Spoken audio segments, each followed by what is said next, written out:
a champion. I'm a killer, I'm a savage, been that way since the beginning. Me and Twizzy really spitters, why the hell is y'all pretending? We just youngins on the loose, ain't no need for apprehending. And we never second guessed it, cause we always had a vision. I'm a beast, I'm a dog, tell me what's the plan of action? When I tell you that I want it, pull them out like Janet Jackson. Put your name on the boat, but you know I'm still a captain. When the liquor's in my system, baby, anything can happen. Got the west side of this, girl, I stress out for this. Got that cold blood in my veins like a reptile in this group. Gotta make room for my team, don't get exiled in this group. Trying to find Mr. Right to get you left out of this shit. Yeah. I've been trying to find my way back home. I've been riding down this road too long.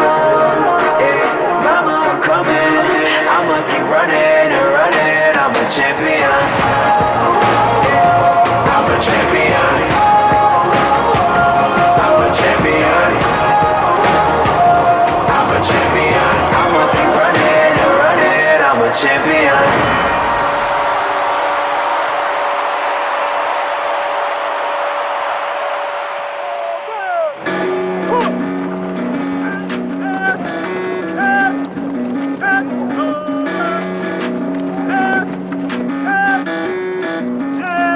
So he stabs, I step in the same way. Now my hand slides down, and where are we at? I've been teaching fighting techniques to government agencies for more than 15 years, including the US Marines, US Marshals, US SWAT teams, and US Navy SEALs. He's gonna stab me. I go here, and then I go here, and then I could go here or here. Nearly all the techniques I teach are banned in the sport of mixed martial arts. I can control the direction of the muzzle, you guys see that? These are some of the most effective and damaging moves you could use in a real-life situation, be it in self-defense, If I'm here, on the street, then I knee. or in war. Straight into the trachea. Now you're gonna knee, step back, and then rip. And the gun comes out. Good. This is life or death for these guys, and I'm honored to share this knowledge. Let's see your muscles, James. Let's see your muscles. Oh, yes. Go on, do it again and again. That's right. That's it. Power. James, he was a very lively child, quite hard to control. His teacher said to us, I'm finding it difficult to cope with him because he is so not aggressive, he is so Lively, really. lively, yes, I think that's probably the better word. So I took him to one of the training sessions of Kyokushinkai, which is a very hard style of karate. It's a bit more controlled and structured. It calmed him down. From then on, he took the karate to heart. Bruce Lee was his hero as a child, and he had big posters in his bedroom. Like a lot of boys, I dreamed about becoming a kung fu master who could fight off bad guys in any situation. But when I was a teenager, I got attacked on the street and beaten up, coming face to face with the reality that all those choreographed karate routines I'd spent years practicing were completely useless. Then I found out that the same thing happened to Bruce Lee when he was my age, launching him on a quest, the search for truth in combat. Lee went on to study a wide range of martial arts, taking only the best parts of each discipline. His philosophy was simple. Research your own experience, absorb what is useful, reject what is useless, add what is specifically your own. Armed with this philosophy, I vowed to follow in Lee's footsteps. 15 years and 5 black belts later, I was given the opportunity to put my training to the test. Good combination by Wilkes. Johnson trying to fight back, though. Nice knees by Wilkes. Johnson is in trouble early. One hook in, and he's got the choke. He's got one arm across.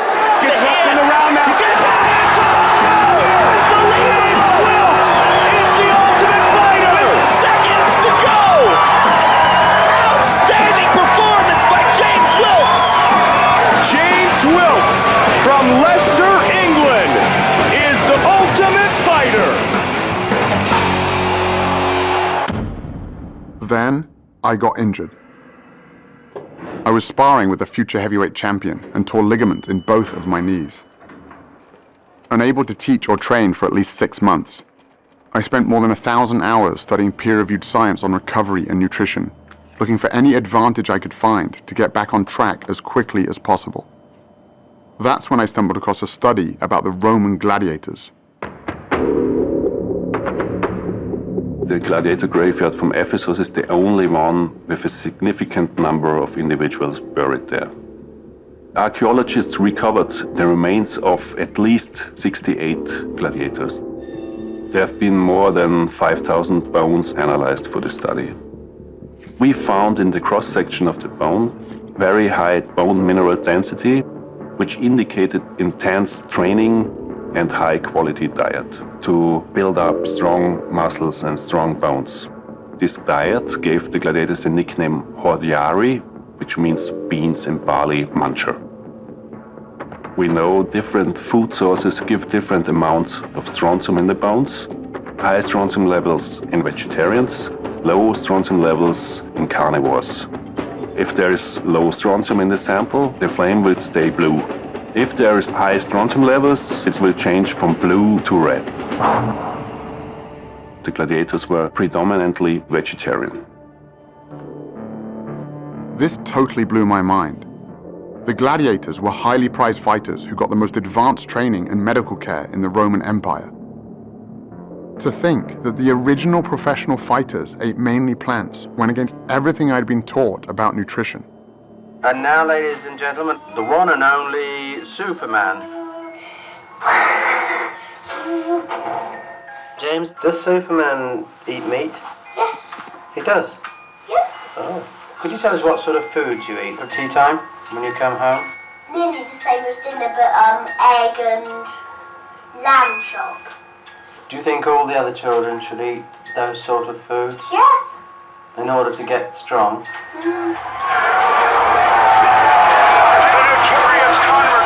Even in the UFC, this idea that meat makes you tough had become a focal point for one of the most anticipated fights in the history of the sport, between Conor McGregor, the world champion in 2 different weight classes, and Nate Diaz, who accepted the fight with only 11 days' notice after McGregor's original opponent pulled out. McGregor was a big meat eater. It's steaks every day for me. Steaks for breakfast, steaks for lunch, steaks for brunch, grass-fed, massaged, beef, all day long. Diaz was on a plant-based diet. Eat your vegetables. And McGregor had a field day with it. This man, let's see, can he fight? I'm a lion in there. Your little gazelle friends are going to be staring through the cage, looking at your carcass getting eaten alive. McGregor was feeding off a stereotype that was pretty much universal. You eat like a vegetarian. I was curious to find out if there were any other elite athletes following a plant-based diet. The first I found was Scott Jurek, one of the greatest ultra-runners of all time. Scott built his career running extreme distances over brutal terrain, conquering the sport's most prestigious races, including the Badwater Ultramarathon, 135 miles through California's Death Valley, with temperatures reaching 130 degrees. I was training for the Western States 100-mile race, which is like the Super Bowl of ultramarathon racing. And that's when I was transitioning to a plant-based diet. I remember doubting myself, even up to a week before the race, like maybe I should have eaten meat. But I led that race from start to finish and won it for 7 years in a row. And there was no question that the plant-based diet was fueling my victories. When I met Scott, he was gearing up for the greatest challenge of his career. Invite me over. When I'm moving, I'm definitely going to be eating. Having already mastered single-day endurance events, Scott was now trying to become the fastest person ever to run the entire Appalachian Trail, a distance of 2,200 miles. My goal is to break the record. 46 days, 11 hours. Let's go to Maine. 2 marathons a day over technical terrain. Average of 11,000 feet of climbing and 11,000 feet of descent every day, back to back to back to back. It's completely beyond anything I've done before. As Scott hit the trail, I was confused about how his meat-free diet could possibly give him enough energy. So I reached out to Dr. James Loomis, a team physician who was part of 2 championships, a World Series and a Super Bowl. What I found in the locker room was some pretty outdated ideas about nutrition. You would go to a pre-game dinner with the football team and you would see this spread. There would be steak and chicken, very much protein-oriented, because their perception was that the protein is what sustains their energy. But in fact, that's not the case. The actual energy for exercise comes mainly from carbohydrates in the form of glycogen that we store in our muscles. And when we sacrifice those carbohydrate calories for protein calories in our diet, what ends up happening is you will develop really chronic carbohydrate or glycogen depletion. And what does that lead to? Well, it leads to chronic fatigue and loss of stamina. I wanted to know how this whole meat gives you energy thing got started, and traced it back to the 1800s when a famous German chemist hypothesized that muscular energy came from animal protein and that vegetarians were incapable of prolonged exercise. Liebig's beliefs were so widely accepted that they even inspired the USDA's first protein recommendations. By the time science proved his theory false with the discovery that hardworking muscles run primarily on the carbohydrates found in plants, it was too late. People all around the world had already bought into Liebig's ideas about meat and energy. But not everyone was convinced. As early as 1908, plant-based athletes were starting to claim their first Olympic golds. Are you still sticking to your vegetarian diet, Mary? Very rigidly, yes. And do you find that's a benefit to you, do you? Greatly, or I wouldn't do it. Winning the gold medal. Lewis gets it, and it's a new world record as well. I changed my diet to a vegan diet, and I set all of my personal bests at 30 years old. The oldest man ever to win a world or Olympic medal. And there were current Olympians too. Morgan Mitchell is the two-time Australian 400-meter champion. Here comes Morgan Mitchell. Champion, this is very, very fast. It's tough, the 400, I won't lie. The first 200 is pure speed, and then the last 200, it shows who's got that speed endurance training in their legs. And obviously the last 50, you've just got to pray because lactic is hitting hard. You need to be able to hold that endurance. She also represented Australia at the 2016 Summer Olympics. A lot of people had doubted me when I first became vegan, but my energy levels increased incredibly. And my iron, my B12, everything that people said would become deficient were amazing. I thought, I'm going to make sure I'm beating them all on the track. I mean, we're all friends, but it was pretty cool to finish my Australian domestic season undefeated. And to win the Nationals was obviously that little cherry on top. Morgan Mitchell, she's tearing away from the field. There was also Dotsie Bausch, an 8-time USA national cycling champion and 2-time Pan American gold medalist. My event in track cycling requires a massive amount of explosive power. Let's go, ladies. Go. First of all, we have to get off the line, and we're starting from a dead start with one gear. We have to be able to move that mass, that weight, off the line and get it up to speed within 3/4 of the length of the track. My training regimen involved 6 days a week, climbing mountains up and down for at least 4 and 5 hours a day, hard track sessions, and then big gym sessions. I grew up in Kentucky, so that's the land of casseroles and barbecue and meat. So when I transitioned over to an entirely plant-based diet, I wasn't sure if I was going to survive. And I actually became like a machine. I got up from being able to move about 300 pounds on the inverted leg sled to moving 585 pounds, 60 reps, times 5 sets. To move that kind of weight, you need more than just energy. You also need strength. In other words, protein. I just couldn't believe that Dotsie, or anyone for that matter, could get enough protein eating only plants. I think one of the biggest misconceptions in sports nutrition is that we have to have animal protein, and in particular meat, to get big and strong and perform at a high level. That's just clearly not true. All that protein that you get when you eat a steak or a hamburger, where did it come from? It came from the plants that the cow ate. I was surprised to learn that all protein originates in plants. Cows, pigs, and chickens, it turns out, are just the middlemen. In fact, the largest study to compare the nutrient intake of meat eaters with plant eaters showed that the average plant eater not only gets enough protein, but 70% more than they need. Even meat eaters like me get roughly half of their protein from plants. But athletes need more protein than most people do. So I crunched the numbers from the study and realized that based on the amount of calories I was eating, I'd still be getting more than enough protein to build and maintain muscle. For example, 1 cup of cooked lentils or a peanut butter sandwich has about as much protein as 3 ounces of beef or 3 large eggs. But what about the quality of the protein? I'd always heard that plant-based protein was inferior. Proteins are strings of amino acids, and there's some amino acids our bodies can't make. Those are the essential amino acids. So we have to get them from food. And one of the arguments about animal-based proteins being superior is that plant-based proteins aren't complete, so you're not going to get all the amino acids, and that's a fallacy as well. Again, I was surprised to discover that every single plant contains all the essential amino acids in varying proportions. And when it comes to gaining strength and muscle mass, research comparing plant and animal protein has shown that as long as the proper amount of amino acids are consumed, the source is irrelevant. This all sounded great in theory, but all the athletes I'd met so far were pretty lean. If getting lots of protein without animal foods really wasn't an issue, where were all the big guys?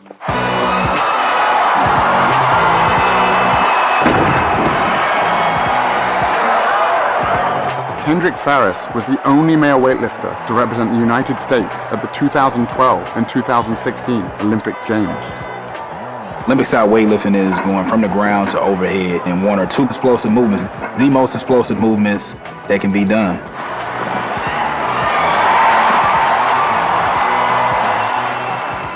When I made the switch to a plant-based diet, people, they were like, I don't know how you're going to lift that much weight, and you're not going to be eating anything, you're just going to eat grass, like, how are you going to be strong? I qualified for my 3rd Olympic team, you know what I'm saying? I broke 2 American records. I won the Pan Am Games. I was like, man, like, I think I should have done this a long while ago. Like, why didn't I research this before? And Kendrick wasn't alone. 5,000 miles away, I found another strength athlete named Patrick Baboumian. Long Bandits!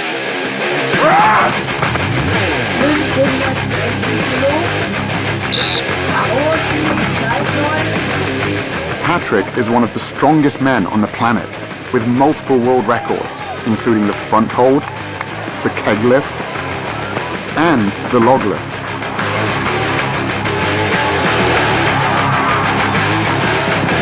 How could one of the world's strongest men be so powerful, eating only plants?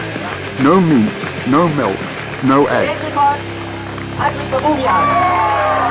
Most of the training I do at home because it's just more practical. Someone asked me, how could you get as strong as an ox without eating any meat? And my answer was, have you ever seen an ox eating meat? I stopped eating meat in 2005. Up to that time, I was 105 kilo. And now I'm 130 kilos. Also at the same time, I set like 4 world records. So when I stopped eating meat, I got stronger and bigger. Okay, so I just go under here. Okay, yeah. Really take care of, your back should really be straight. Get up. At 700 pounds, I could not move the yoke at all. It felt like it was bolted to the ground.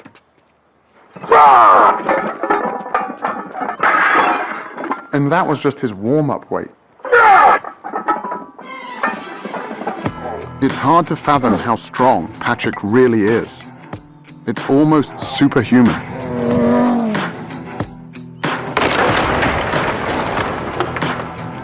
When I met Patrick, he was training to break the world record for the heaviest weight ever carried by a human being. To break that record, Patrick would have to carry 1,224 pounds. That's the weight of a horse, a distance of 33 feet. The thing with the yoke is, if you really, really go insane with the weight, when you do a step and all the weight is on one leg, it sometimes feels like your bones could just break. It's probably one of the most terrifying things that we do at strongman events.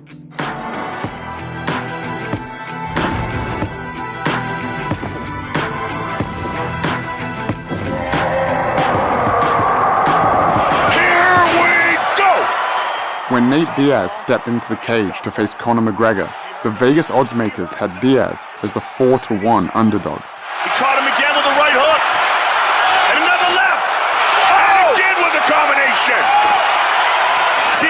trying to finish with a submission. He's got it! That's it! He's got the shot! Nate Diaz! He's got it! He has done it! Nate Diaz beats Conor McGregor! Oh my goodness! Nate Diaz, you just shook up the world. How's that feel? Hey, I'm not surprised, mother.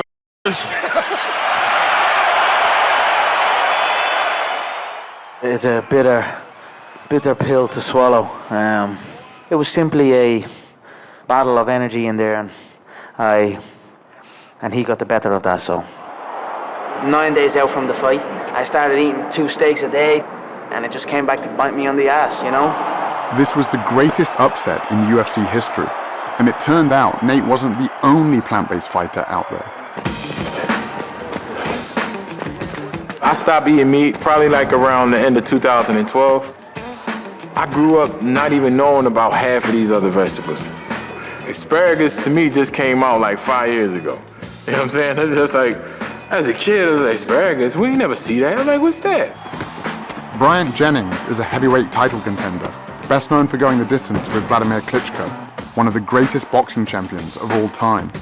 My early years growing up in Philly, the only thing we knew was spinach in a can, collard greens, and Popeyes, KFC, made by frying chicken.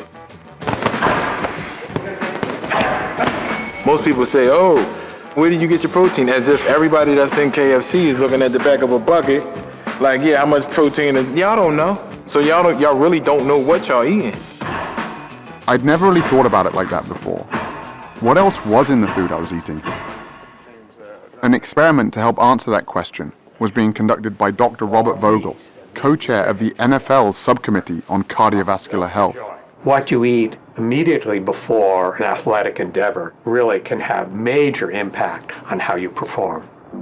There's a direct correlation between a meal and endothelial function. The endothelium is the lining of blood vessels. It regulates blood flow throughout the body. It knows that a particular muscle group or organ needs more blood flow, and it dilates, it opens up. When the endothelium is impaired, it cannot open up.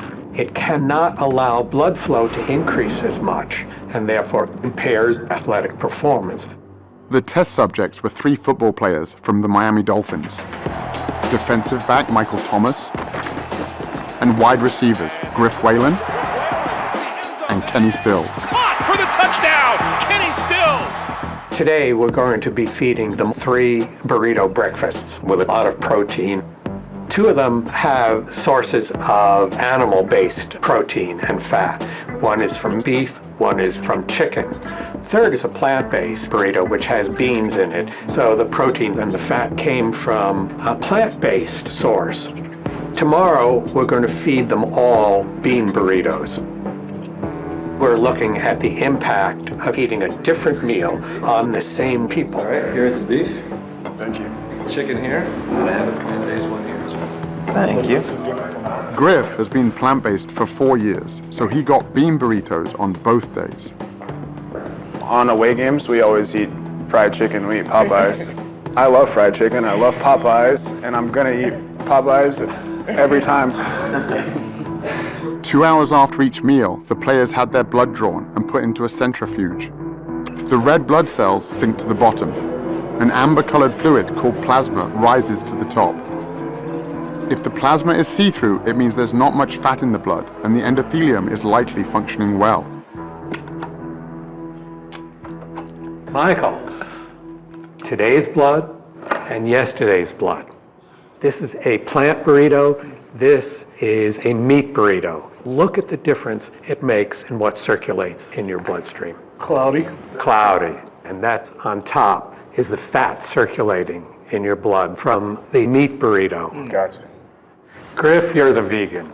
Here's your blood from today and your blood from yesterday. Nice and clear, both of them. So the fat from the avocado doesn't have that kind of effect? That's right.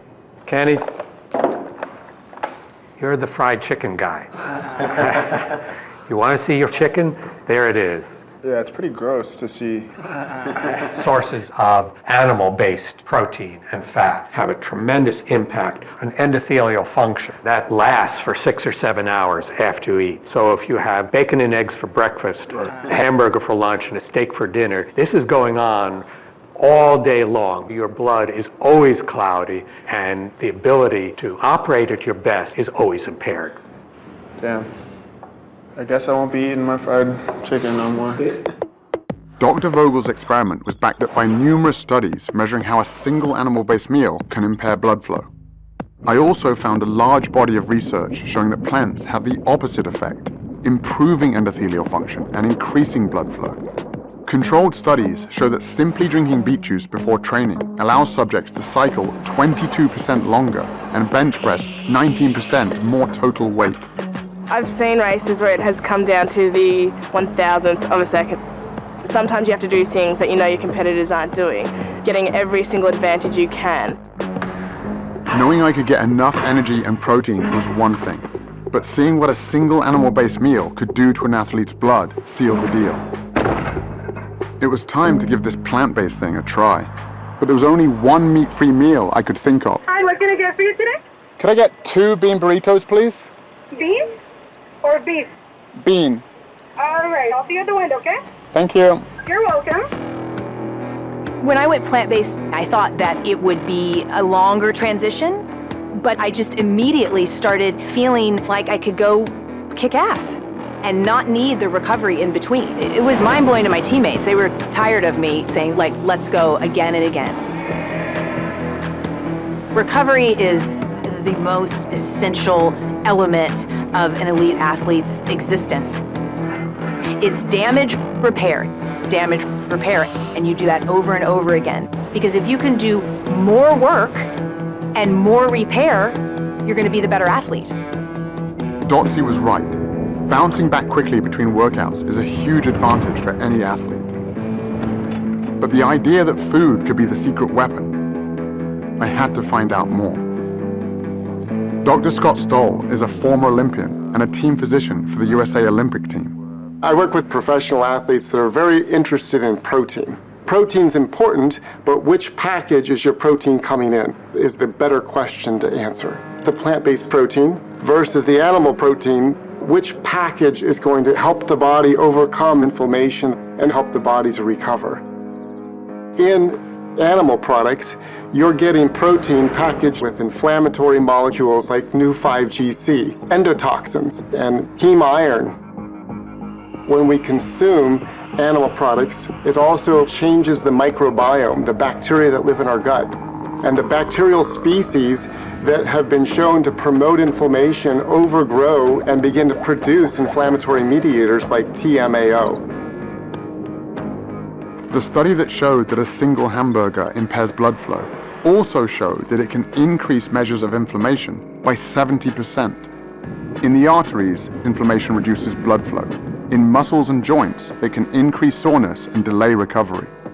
In plant-based protein, you're getting protein that's packaged with antioxidants, phytochemicals, minerals, and vitamins that are going to reduce inflammation, optimize the microbiome, optimize blood supply, and optimize your body's performance. The antioxidants Dr. Stoll was talking about are found almost entirely in plants, which have, on average, 64 times the antioxidant content of animal foods. Even iceberg lettuce has more antioxidants than salmon or eggs. As a result, switching to a plant-based diet can help reduce measures of inflammation by 29% in just 3 weeks. I was about ready to retire, as I should have been, because I'm like 35 at that time.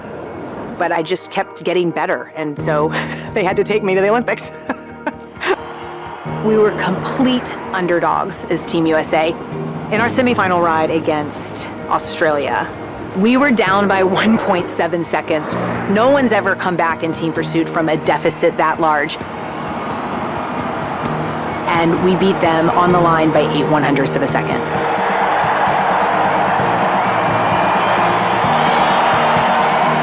I was 39 and a half years old when I stood on the Olympic podium. I'm still the oldest person, male or female, to even go to the Olympic Games in my event. My diet was the most powerful aspect to me being able to perform and produce for the US team at the Olympic Games. All of these athletes and their stories were impressive, but my goal from the beginning was to recover from actual injuries, like the damage I'd done to my knees. Down at the line of scrimmage in the arms of Derek Morgan. Derek Morgan had been on a similar journey. In the NFL, the injury rate is 100%. It's a violent game. Hit hard and goes down there. And so how you respond to injury and how quickly you heal from injury is important, because if you're not on the field, you're not helping the team. I was reading the research and seeing that a plant-based diet could be beneficial specifically for recovery. And so I started incorporating it, and I started seeing really good results with it. I was recovering better. I wasn't getting as sore. I was a lot less swollen. Basically, to confirm what I was feeling, I got my blood tested. 6 months after being on the diet, all of my markers were down, my blood pressure, my cholesterol. But the main thing I was looking at was the inflammation marker in your blood, and mine was almost obsolete. It wasn't there anymore. A whole food plant-based diet is going to optimize the growth of blood vessels into damaged tissue. It's going to lay down new tissue in tendons and muscles.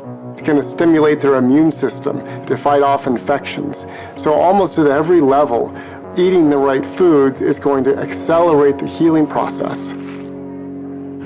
6 weeks into my personal plant-based experiment, I went to the gym to see if I could notice a difference. I wasn't able to spar or wrestle yet, so I decided to hit the battling ropes. At my gym, lasting 10 minutes on the ropes gets your name on the wall. Only a few people had ever hit 20 minutes.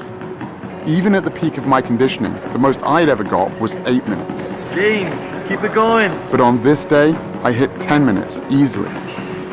Then I hit 20, 30. You're at 45 minutes. I thought, holy shit, I'm gonna do an hour. I went past the hour mark by about 1 minute and just thought, all right, that'll do. I can't believe you just did that, man. The only thing that had changed was my diet. I could have kept going. That's fair for the record, right? Yeah. Freaking hour. When I was growing up, the toughest guy in the world to me was my dad. He taught me the value of self-defense and was always there to help me when I got into trouble. But now, he was the one who needed help. You had a heart attack? Correct. Had you had much in the way of symptoms prior to this episode? No, never before. After my dad got out of the hospital following emergency heart surgery, we got on a Skype call with Dr. Caldwell Esselstyn, an internationally renowned heart disease researcher from the Cleveland Clinic. Always been, I think, very fit. So somewhat of a surprise. Well, no, not a surprise. In all of Western civilization, there is nothing more common than coronary artery heart disease. And that is because of the foods that most people eat every day. Do you happen to recall into which of your arteries did they place the stent? Was it into the left anterior descending or the right? After seeing how much a single animal-based meal can affect healthy young athletes, I couldn't help but wonder what a lifetime of these foods might have done to my father's heart. In all of our studies, we found the same thing. These same biological mechanisms that affect performance also affect our health. Chronic inflammation, oxidative stress, and endothelial function. When you eat animal products, you start to form plaques in the coronary arteries. Plaque formation in the arteries doesn't just limit the function of the arteries, it can also block the blood flow, and that's when the heart starts to have some real problems keeping up with the demands of the body. In terms of heart disease, oftentimes there's confusion. People think that, well, I don't eat red meat, so I'm okay. We know that it's more complicated than that. It's not just red meat. It's not just the fat. For nearly 50 years, we were told that the primary cause of heart disease was saturated fat and cholesterol, and that leaner meats, lower fat dairy products, and egg whites were the solution. But the research now shows that the other inflammatory compounds in animal foods, like those that can impair athletic recovery, also play a significant role in the development of heart disease. We're going to do a whole lot better by just getting rid of the animal products. And there are really good biochemical reasons for that. Heme iron is one of them, for example. Heme iron is from an animal source, right? So most commonly you think red meat, even though poultry have it, fish has it. They did a meta-analysis looking over 6 prospective dietary studies, over 130,000 patients. And they came to the conclusion that 1 milligram a day of heme iron is associated with a 27% increasing risk of coronary heart disease. To put that in perspective, an average hamburger patty has about 2 to 3 milligrams. And it isn't just the iron in animal foods that can cause problems. It's actually the animal protein itself. It's not just red meat, not just chicken, not just eggs, not just milk. It's the ingestion of any animal protein. At that moment in time, a process begins at a chemical level inside the body. When the protein found in animal foods is cooked, preserved, or even just digested by our gut bacteria, highly inflammatory compounds are formed that corrode our cardiovascular system. This helps explain why people who get all of their protein from plants reduce their risk of heart disease by 55%. It would also help explain why the only diet that has ever been shown to actually reverse heart disease is a plant-based one. What we found is that in the first month, there was improvement in blood flow and the heart began to pump blood more normally. After a year, even severely clogged coronary arteries became measurably less clogged, and even more improvement after 5 years. But in the randomized control group, who were doing just what their doctors told them to do at the time, less red meat, more fish and chicken, little exercise and so on, their arteries got more clogged after 1 year and even more clogged after 5 years. Humpty Dumpty sat on the wall. While all of this sounded promising, my dad didn't just need to get better, he needed to get better fast. The stents in his heart were only a temporary solution. He could have another heart attack at any moment. I found some hope at a firehouse in Brooklyn, where Dr. Esselstyn's son Rip, a former firefighter and professional triathlete, was launching some of New York's bravest on a powerful new program. What's the #1 killer of firefighters in the line of duty? Heart attacks. 67% of firefighters who perish from the line of duty die of heart attacks. So this right here, that is what we call a healthy artery. The blood can flow through this huge opening here, and this is what happens after decades on the meat and dairy diet. Okay? If you guys have been eating this way, I want you to take the 7-day rescue challenge. We bought you guys plant-based groceries. I want you to give yourselves the chance to see what your internal biochemistry does in just 7 days. My cholesterol is elevated. My LDLs are always very high. The same job that I was doing like 10 years ago without an effort, without taking an effort. Despite working out all week, playing sports, my cholesterol's high and growing by about 10, 15 points every year for the last 5 or 6 years. I realized a couple salads a week, it doesn't really cut it. I got 2 kids, so hopefully I'll feel better, have more energy, and add some years to my life. I went to see if I could get my dad to make these same changes to his diet as soon as possible. Well, what are you suggesting? Let's do the shopping. Tomatoes, cucumber, we have hummus dips. But my dad can be a little stubborn, Soya yogurt, and that's about it, I think. so I wasn't feeling that hopeful. Let's drink tea. I come from a town called Melton Mowbray, known in England as the rural capital of food. It's the home of Stilton cheese and the world-famous Melton Mowbray pork pie. The pace of change here is very slow. And my dad, like most of us, is a product of where he grew up. I just couldn't imagine someone as set in his ways as my father making such a big switch. On the top there, worth another 20 quid. Here's 50 quid a lot. Until I got home and went back to the gym. Push me. Oh, here. I've spent years working out with Lucius Smith, He was a cornerback in the NFL, has a black belt in jiu-jitsu, and was my strength and conditioning coach. That's it. More arms, more arms. I told Lou about the research I'd been doing and what happened to my dad. And he'd never mentioned this before, and he said, I've been on a plant-based diet for almost 10 years. Lou is 60 years old, not far off my father's age. Most guys my age can't keep up with the grandchildren. My grandchildren can't keep up with me. When I went from an animal-based diet to a plant-based diet, my blood pressure went down to like 110 over 70. My heart rate, sometimes it's been under 50, like 48, 47. I'm more focused, I'm more relaxed, and I noticed that I have a lot more energy because of the plant-based diet. Come on, man, come on. People in their 20s, they come in here. We do a workout. I sustain the workout a lot easier than they do. We can come in here and do 800. Listen to what I just said.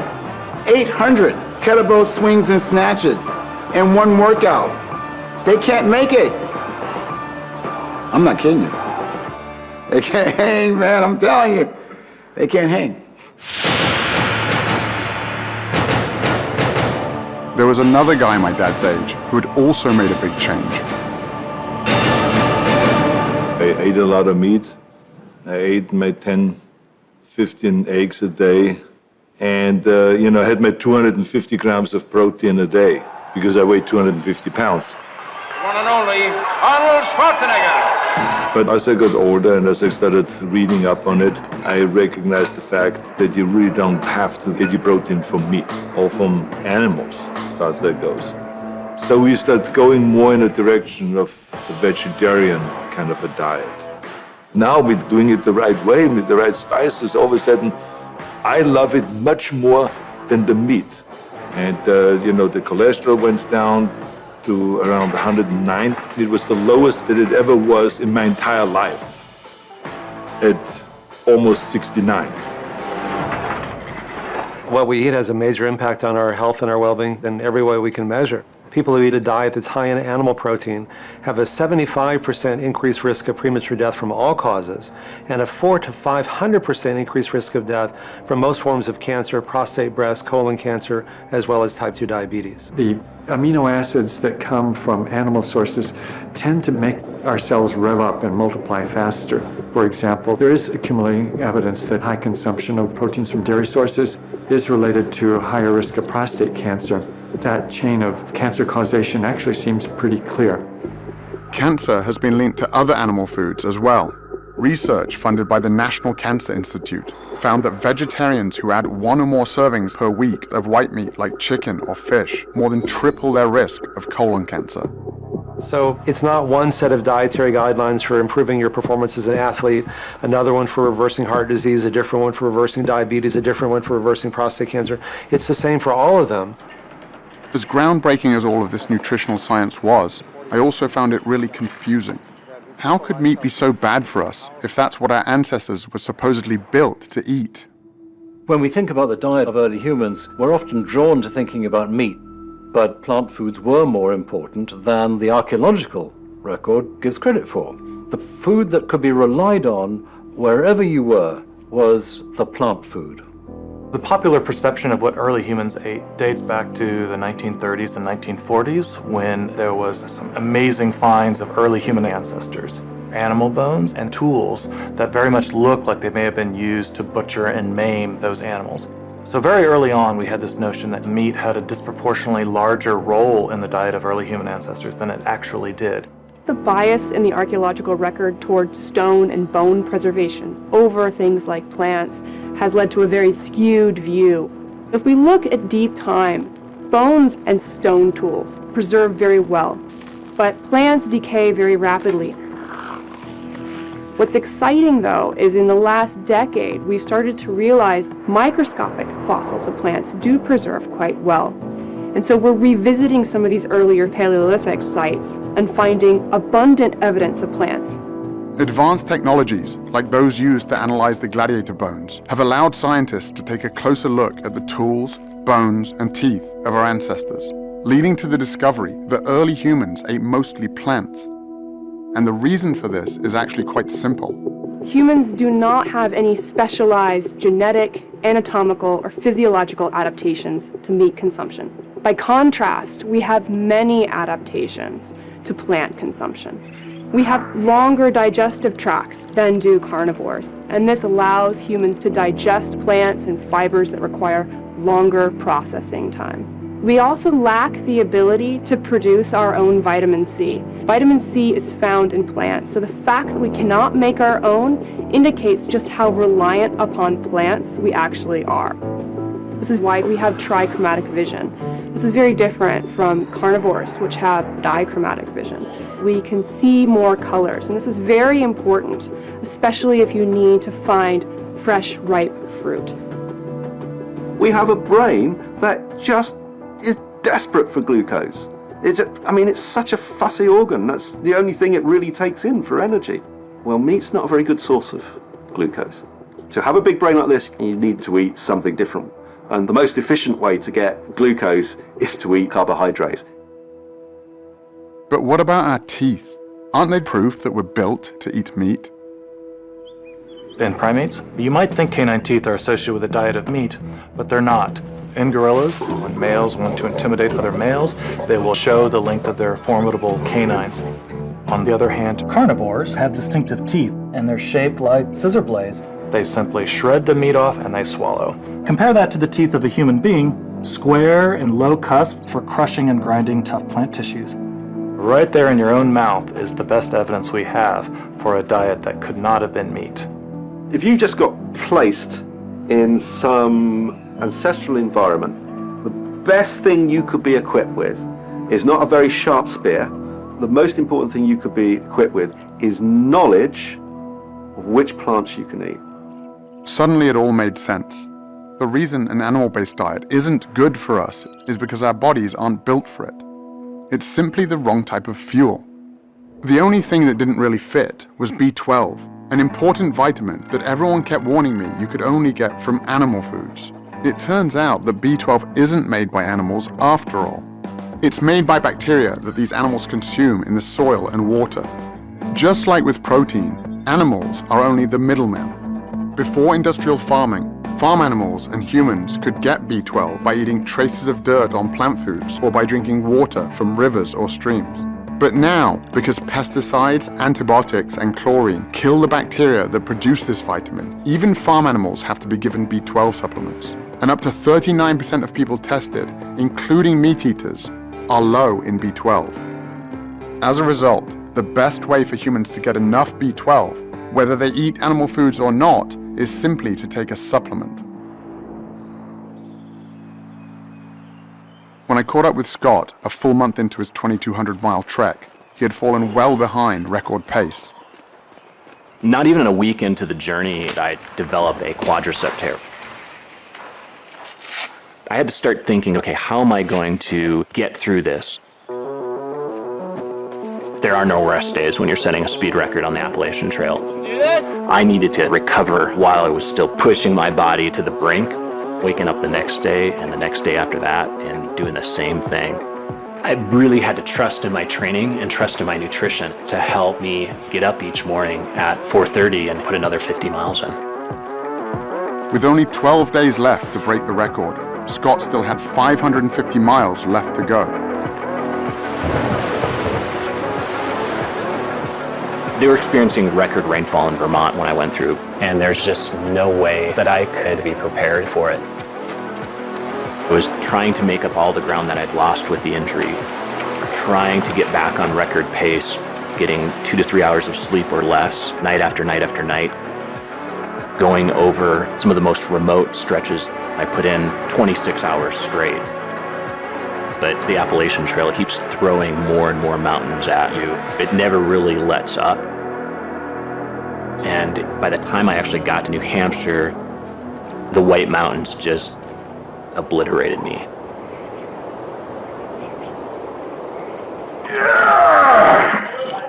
With less than 2 weeks remaining, Patrick continued training for his world record attempt to carry more weight than anyone in history.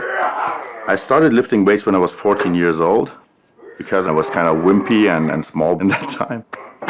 And I wanted to be some kind of hero, able to help if something happened.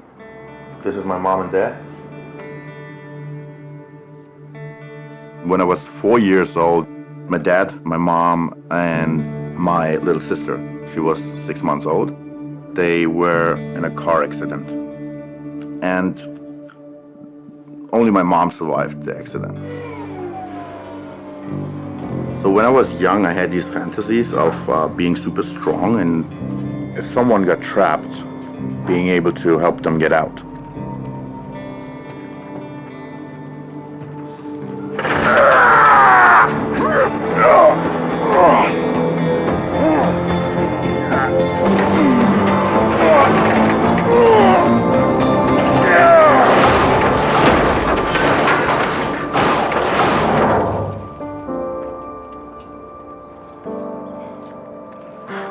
For any guy watching that day, it wasn't just a car Patrick had crushed. It was a myth they'd been fed their entire lives. Steak. That's what a man eats. Made from stuff guys need. Eat like a man, man. There's no one that can relate to that better than I do because I've lived in that world. Steak is for man. Go meat! They showed us commercials, burgers, George Foreman with the grill. Yeah. And the big sandwiches and all that stuff. Eat like a man and be full like a man. This is great, great marketing by the meat industry. Serious man food. Selling that idea that real men eat meat. You look like more of a man with a quarter-pounder in your hand. But you got to understand, that's marketing. That's not based on reality. It also made me wonder about hormones, specifically testosterone. I've never eaten a piece of meat in my entire life. And I've never had an issue with testosterone. I've gotten blood tests and all my levels are right where they need to be.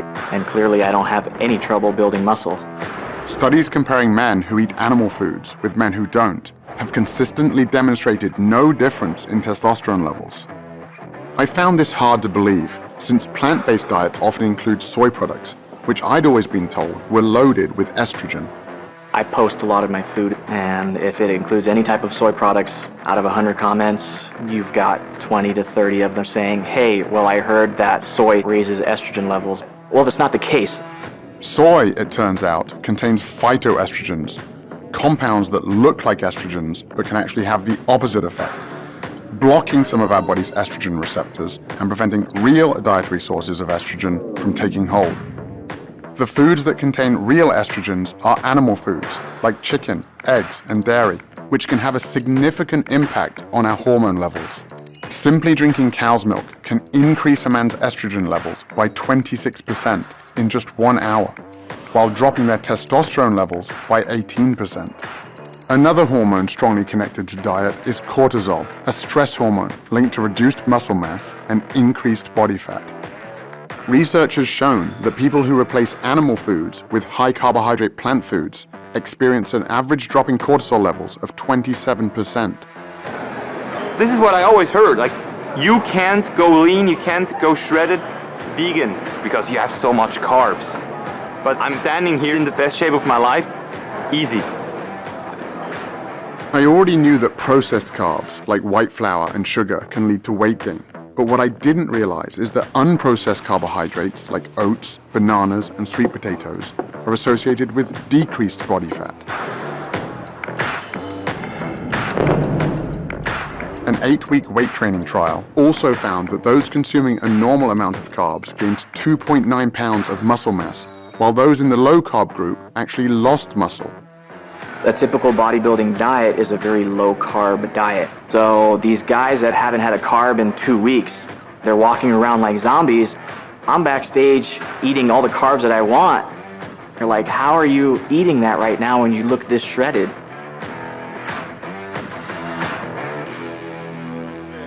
Back in Nashville, Derek introduced me to his wife Charity, a professional chef who had helped inspire a big transformation. Nice to meet you. When I started cooking plant-based, whatever I made for dinner, I made a bunch of it and would send it over to the facility for Derek to eat for lunch because I knew he had no options other than a side salad. You've seen Derek. Do you think a side salad is going to fill him up? You know, I love to eat. In the beginning, I psyched myself out to say I don't care about flavor anymore. It wasn't really a sacrifice She was still cooking, mac and cheese and chicken wings, just plant-based. It's taking that love that you have for food and just changing it over to better ingredients. And so I brought it into the cafeteria, and I had teammates coming up to me. Guys were taking jabs and cracking their jokes. At the end of the day, the reason why I was doing it was to become a better player, which inevitably is going to help the team. Players started looking over like, okay, that smells good. They were like, whatever you send Derek, send me. And I was like, all right, good. It started with 5 guys, and now middle of season, 13 players. I never intended this to be a business at all. But the last 15 years, we haven't been to the playoffs. So I'm going to do anything that I could do to help this team. There she go. How you doing? How you doing? Hopefully you're hungry. Oh, definitely. Sundays are good. After the game, me and the guys are always looking forward to mealtime. How you doing? You come with an empty stomach? It's a good time in this kitchen. These are plant-based burgers, grill up, smell, taste like beef. And I'm making truffle mac and cheese, buffalo wings, kale, Caesar salad, crispy Brussels sprouts with a smoked sauce reduction, and we'll finish off with the peanut butter cheesecake. Oh, yeah. Oh, wow. Yeah. Thank you, Dad. So you guys were eating Charity's meal plan that she's on.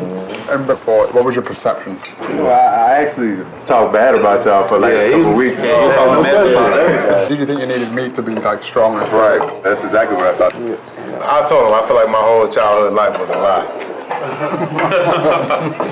I definitely thought I was going to miss it. And honestly, I haven't even thought about it again. But I felt more energized, feel stronger. It was pretty dope. And what about the taste? Tastes really good. And the meals were always looking good, and I found myself sitting in a locker staring at what they're eating. So, I tried it, and honestly, I felt the difference, and, I was able to just perform consistently. Yeah, you caught your first touchdown after you switched over, right?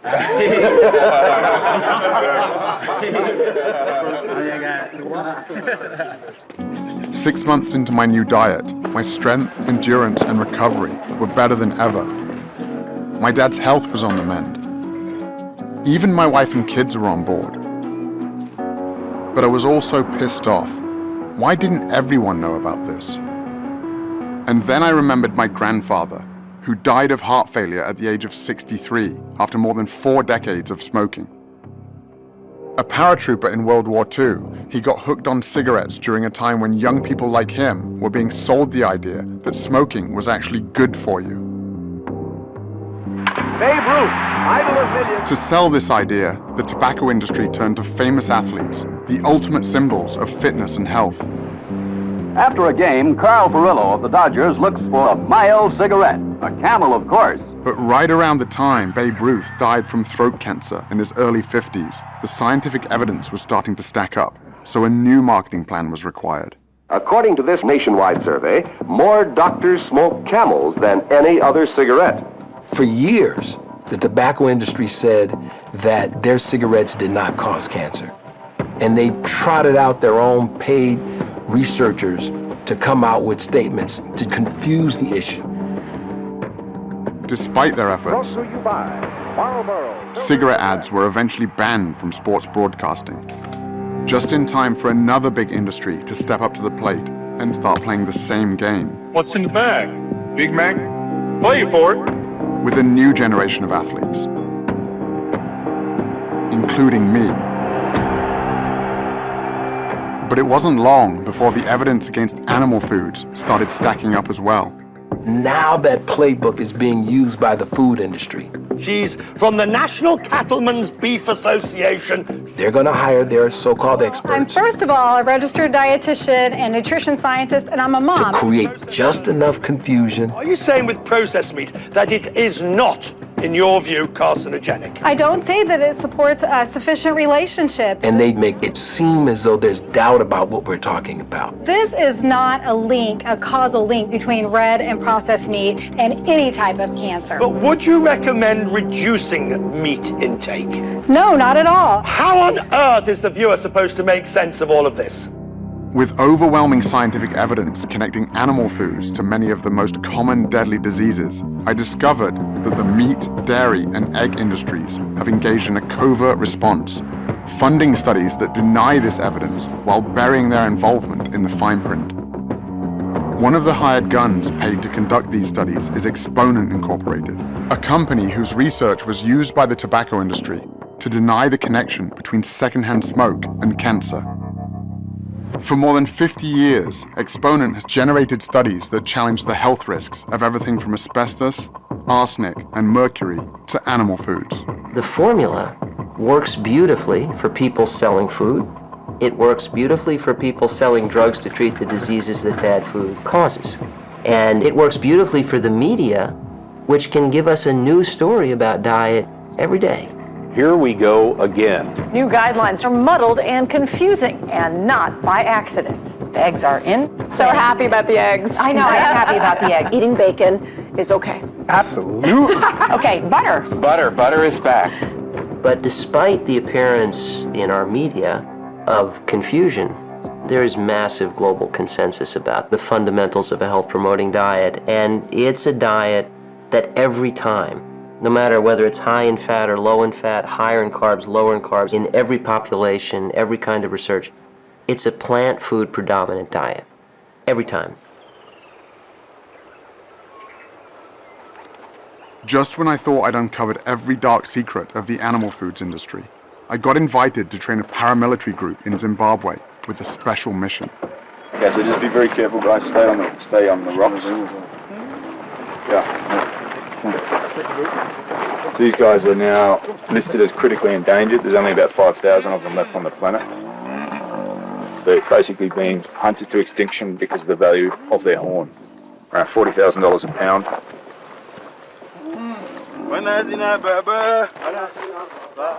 Damien Manda is a retired special operations sniper who completed 12 tours of duty in Iraq. He's also the founder of the International Anti-Poaching Foundation. Poacher maybe have an axe or a knife, so trying to disarm them. Yeah. So, he's going to thrust with the knife. Here. We are the SEAL Team 6 of conservation. We're the guys that go in and stop the hemorrhaging. Okay. Yeah, I'll stick to my AK-47. You stick to that. I lived every young boy's dream. Jumping out of choppers, blowing shit up, stuff that most kids can only dream of doing on a PlayStation. I came to Africa because I was looking for the next 6 months adventure. I saw a bull elephant that had had its face cut off. Tusks that had been taken, the whole elephant sitting there dead because some guy wants to have a tusk on his desk. What sort of ambush is this called? Linear ambush. I had money and I had skills that could help these rangers. Using the minimum amount of force required to get the job done. And I made the choice to dedicate my life to helping these guys protect these animals.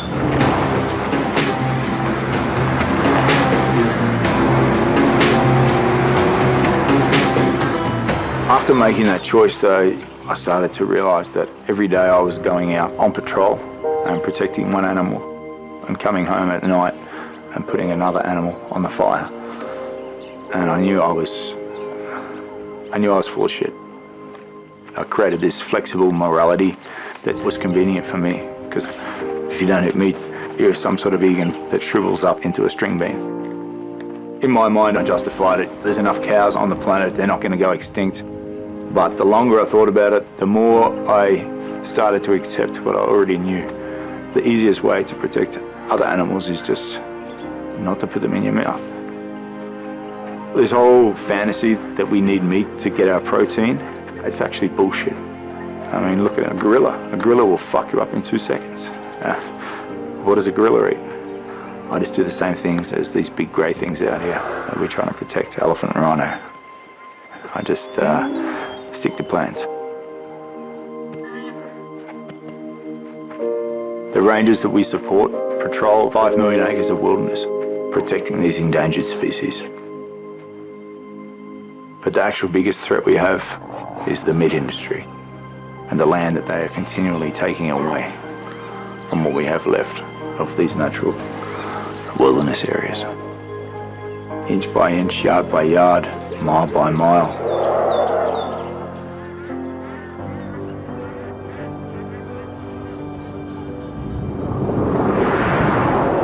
About 3/4 of all the agricultural land in the world is used for livestock production, and it imposes a huge cost on biodiversity. And what is the single biggest source of habitat destruction? It's the livestock sector. Meat, dairy, egg, and fish farming use 83% of the world's farmland, yet provide only 18% of the world's calories. The reason livestock require so much land is because, once again, animals are just the middlemen, consuming, on average, 6 times more protein than they produce. With more than 70 billion animals consumed globally each year, growing animal feed requires vast amounts of land, making it one of the leading drivers of deforestation. It also requires huge amounts of water. Meat plays a disproportionately large role in causing this overuse of fresh water. 25% of the rivers in the world no longer reach the ocean because we're taking out so much water to produce animal feed. Water has been fed into the grain that's been fed to the cattle. The cattle's being made into beef. One hamburger is 2,400 liters of embedded water. That's a heck of a lot of water. All told, more than a quarter of humanity's fresh water consumption goes to produce animal foods. And it's not just water depletion that's an issue, it's also water pollution. In the United States, for example, farm animals produce nearly 50 times more waste per year than its entire human population, polluting rivers, lakes, and groundwater all across the country. The livestock sector is responsible for 15% of global man-made emissions. So to put that in perspective, that's about the same as all the emissions from all the forms of transport in the world, all the planes, trains, cars, vans, and ships, all added up. Agriculture is not only the biggest culprit threatening the future for humanity on Earth, it is also the biggest and most important silver bullet to a solution. In the US, where meat consumption is 3 times the global average, shifting away from an animal-based diet would reduce agricultural emissions by up to 73% and save 1 million liters of water per person per year. Globally, this shift would free up a total area of land the size of Africa, taking pressure off many of the world's most endangered ecosystems and species. The message is overwhelming, both for public health and environmental reasons. The more plants you can eat and the less meat and dairy you can consume, the better. After learning how much is at stake if we don't change the way we eat, I went back to Brooklyn to find some hope.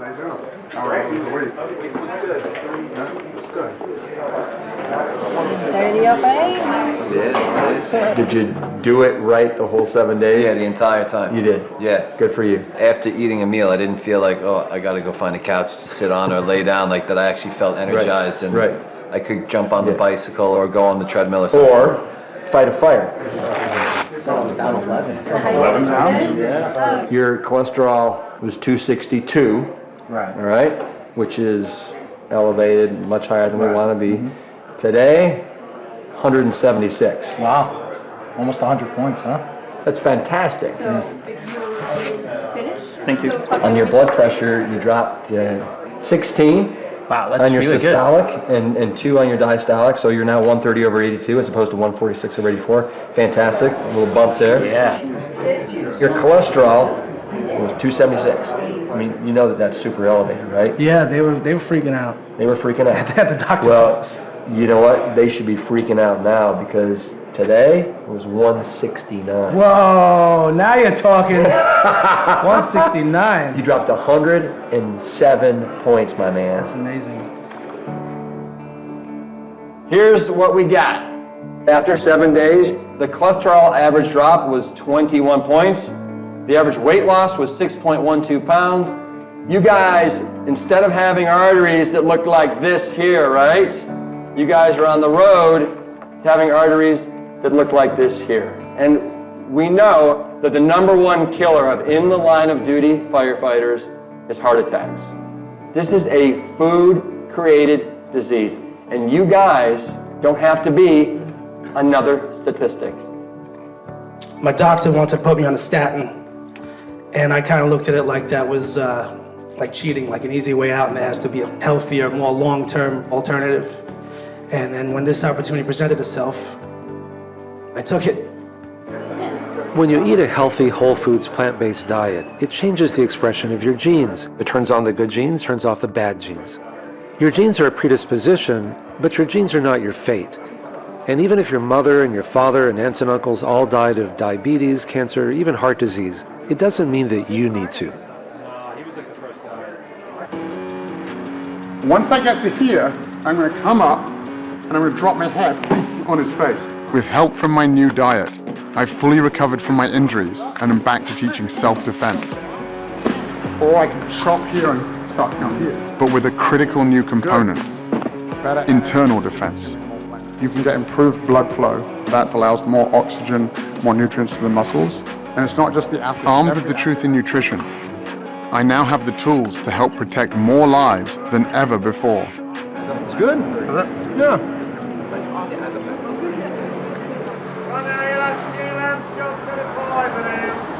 Everybody else got a fiver now. Too late for me to cry.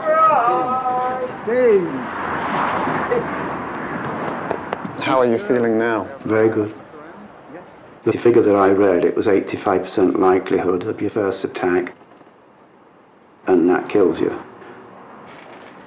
That's a high percentage, which makes me feel very blessed. Happy birthday, dear Pops. Happy birthday to you. Thank you. We've gone down the vegan route, and we now have soya milk. Marsha makes sure I have my vegetables. Insists on it now. How old are you? 71. 71. Glad to be here. What's up? What's going with you? Bruce Lee understood that the quest for truth is only useful if you're prepared to take action on what you find. It's best to lead by example. Most people say, oh, I just can't become vegan. I said, you're right. It's a process to it. I'll give you guys some vegan chocolates. People have this idea in their head that if they're going to do something, it's an all or nothing approach, and that's not the case at all. If you go to people and say, you must stop eating meat, they will say, fuck you. Who the fuck are you to tell me how to eat? But if you explain it, say, hey, why don't you try once a week? Just chill it with the meat. 50 years ago, no one talked about, hey, maybe you should just get your protein from vegetables. But now, there's many athletes, professional athletes in all kinds of different sports that have done extremely well staying away from animal foods. Lewis Hamilton wins the German Grand Prix. We all want to feel great. We all want to look great, have more energy. And the most important thing is about having the right feel in your body. I can't remember feeling this great in my whole 32 years of my life. At the 20, cuts back to the 15, and Matthews goes! Opening play, touchdown for the Titans! And I don't ever remember a comeback like this. This is unreal. This was our best season in the last 15 years. Sack, that was Arakpo and Derek Morgan. And we had about 14 guys on plant-based diets. Jarrell Casey, Brian Arakpo. Bright spot in this game was this Titans defense. Oh my goodness! Double-digit sacks for Derek Morgan. He had his best season of his career. Titans on their way to the playoffs. We did it, baby! And the playoff win on my birthday was probably the pinnacle of my career so far. Everybody's talked about the defensive line in this diet. It was the burritos. It was the breakfast burritos. That's what it was. They'll get you to the playoffs.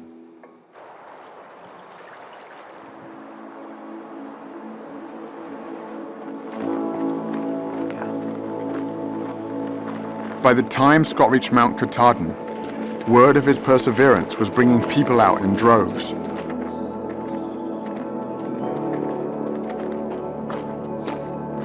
But after 46 days and nearly 2,200 miles, Scott had only a few hours left to break the record. This will be the heaviest weight that anyone has ever carried on their shoulders. Patrick will be attempting 555 kilos, which is 1,224 pounds. This is an official Guinness World Record. The potential of the human body is immense. You can come out of some of the deepest, darkest holes if you keep pressing forward. So I'm gonna do this. Woo!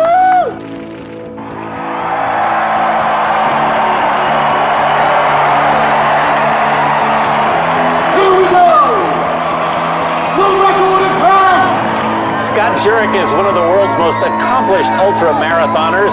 His latest quest, the Appalachian Trail. It takes most hikers 5 to 7 months. Jurek did it in 46 days, 8 hours, and 7 minutes. 3 hours faster than the previous record.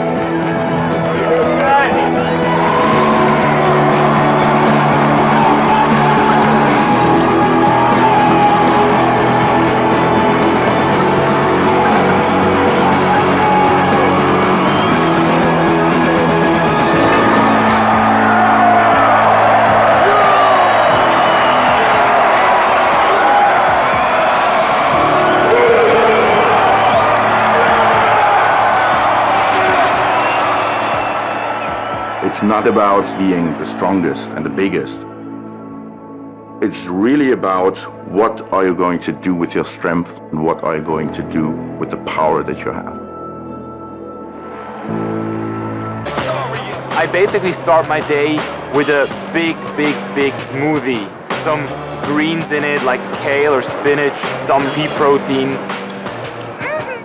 Pancakes really at the top because I like breakfast food anytime. Like it's no wrong time to have that. I love my toast with peanut butter. Lunch, I would make a veggie burger. Avocado is a really big one for me. I'm addicted. A big salad with veggies, quinoa, rice. I call it the trough bowl. And then at dinner, anything from Japanese to Mexican. I love Indian food and also the Thai curry. Really, I like pizza. If I'm about to just chow down, like really get it, man, a lasagna. If you like chicken nuggets, okay, they have vegan nuggets. If you like meatballs, they got vegan meatballs. A lot of pizza, pasta, and burgers, sometimes even at the same time.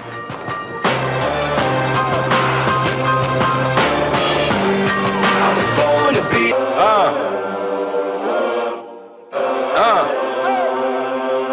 I'm in it just to rewrite history, cause I'm in the mood to label us the leaders of the new school. This ain't for the radio, can't find this on YouTube. This the type of killing that these critics ain't used to. Victorious.